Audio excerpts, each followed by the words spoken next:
You see in Vrindavan, the temples established by the Goswamis, there's a mixture, there's two lines of service going on there. One is called the Archan Marg, and the other is called Bhav Marg. Bhav Marg means the path of love, path of attachment, the path of feeling. So oftentimes in the path of Archan Marg, there's rules and regulations and yama niyam, but no feeling. Although feeling must be there, else Prabhupada said it becomes idol worship. He said when we're doing puja, if there's no feeling, then it's idol worship. It is Galograha. So in the Vrindavan temples there is this Bhav Marg and there is this Archan Marg. So when they offer garlands to Krishna, they don't just say idam pushpam klim krishnaya namaha, idam pushpam malyam klim, and all these kind of mantras and tantras. They throw some water on it, some Jamuna water on the garland. Then they take the garland that they want to offer to Krishna, and they take that garland and they touch it to Radharani's hand.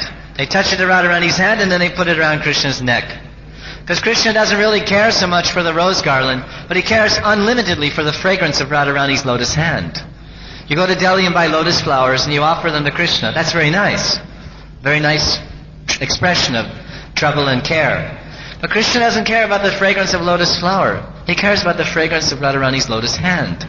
So when you touch the garland to Radharani's lotus hand, it picks up the beautiful fragrance of her body, Gandharvika. And that garland is offered to her. So this is called Bhav Marg. So this is how they offer garlands. Krishna says, Patram pushpam phalam toyam, yo me bhakti prachati. So we touch to Radharani's hand, and then we offer to Krishna.